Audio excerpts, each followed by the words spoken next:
শিক্ষা সহায়ক কেন্দ্র এলআরসি হল স্থানীয় পর্যায়ে প্রতিষ্ঠিত স্থানীয় জনগণের সংগঠন, যা স্থানীয় জনগণের জ্ঞান, দক্ষতা ও জীবনমান উন্নয়নের জন্য আনুষ্ঠানিক শিক্ষা সহ উপানুষ্ঠানিক ও জীবন জীবিকা দক্ষতামূলক শিক্ষা তথা এলাকার মানব সম্পদ উন্নয়নে গুরুত্বপূর্ণ ভূমিকা পালন করে থাকে। এই শিক্ষা সহায়ক কেন্দ্রসমূহ স্থানীয় জনসমাজ কর্তৃক পরিচালিত হয়ে থাকে। এর মাধ্যমে ব্যক্তি উন্নয়নের পাশাপাশি স্থানীয় এলাকার উন্নয়নেরও সুযোগ তৈরি হয়। এলআরসি স্থানীয় জনসমাজের জন্য জনসমাজ কর্তৃক পরিচালিত জনসমাজের সংগঠন। এলআরসির গঠন কাঠামো ইউনিয়ন পর্যায়ের শিশু শিক্ষণ কেন্দ্রসমূহের সংযোগকারী প্রতিষ্ঠান বা এইপেক্স বডি। প্রতিটি শিক্ষা সহায়ক কেন্দ্রের গঠন এরকম: শিশু শিক্ষা কেন্দ্র ব্যবস্থাপনা কমিটি বা সিএমসি এর প্রতিনিধি, কমিউনিটি অ্যাকশন গ্রুপ বা সিএজি এর প্রতিনিধি, স্থানীয় সুশীল সমাজ বা সিএসও এর প্রতিনিধি, ইউনিয়ন পরিষদের প্রতিনিধি, স্থানীয় বিদ্যা উৎসাহী ব্যক্তিবর্গের প্রতিনিধি, প্রয়োজনে অন্যান্য উপযুক্ত প্রতিনিধি।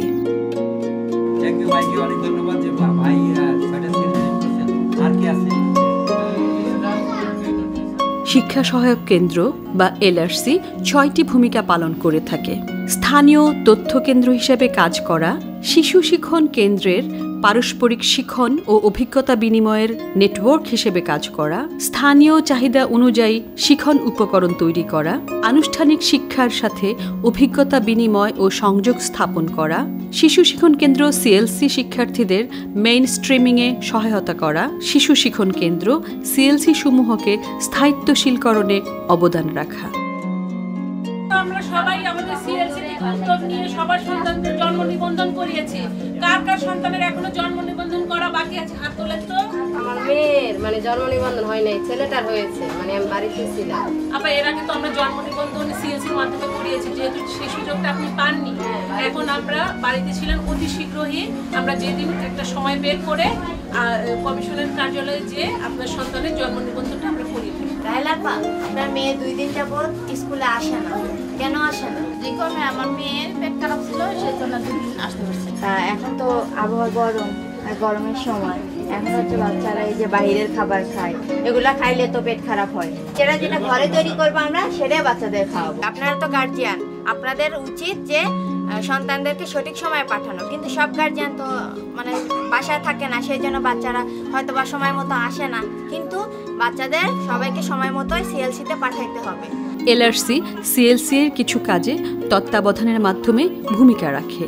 সেগুলো হলো শিশু জরিপ ও ভর্তি কাজে সহায়তা করা, শিক্ষার্থীর উপস্থিতি নিশ্চিতকরণ, শিশু কেন্দ্রের মেরামত ও রক্ষণাবেক্ষণ, কেন্দ্র চত্বরের নিরাপত্তা বিধান, সিএলসির বিভিন্ন কমিটি, সিএজি, সিএমসি, অভিভাবক সভায় উপস্থিত থেকে সমন্বয় সাধন, শিক্ষার্থীদের ঝরে পড়া রোধে সহায়তা, শিক্ষণ কেন্দ্রে শিক্ষণ কার্যক্রম পর্যবেক্ষণ, টিউটরের জবাবদিহিতা নিশ্চিতকরণ, শিক্ষার্থীদের বসার ব্যবস্থায় সহায়তা, সিএলসি কেন্দ্রিক সামাজিক সমস্যা নিরসনে উদ্যোগ গ্রহণ, দুর্যোগ পূর্ব প্রস্তুতি এবং পরবর্তী সময়ে কার্যকরী ভূমিকা রাখা।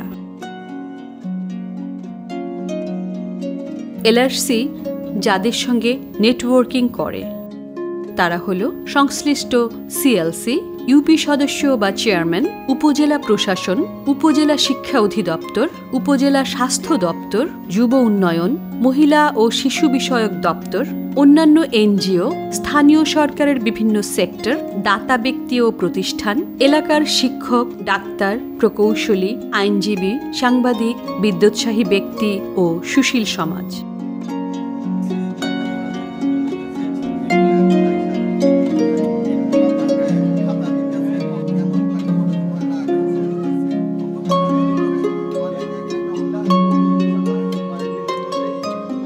আমরা সবাই মিলা একটা চিন্তা ভাবনা করছি, এখানে একটা ব্যাংক অ্যাকাউন্ট করবো। আমরা ব্যাংক অ্যাকাউন্ট করে এখানে আমরা কিছু কালেকশন করবো প্রতি মাসে মাসে। ভবিষ্যতে যদি এটা বন্ধ হয়ে যায়, আমরা যেন এটা চালাই যাইতে পারি, এরকম একটা উদ্যোগ আমরা এলাকার কিছু গণ্যমান্য ব্যক্তি এবং এলাকার যে সদস্য আছে তাদেরকে নিয়ে আমরা নিছি। এর জন্য আল্লাহ পাক আমাকে সাকসেসফুল করার তৌফিক দান করে।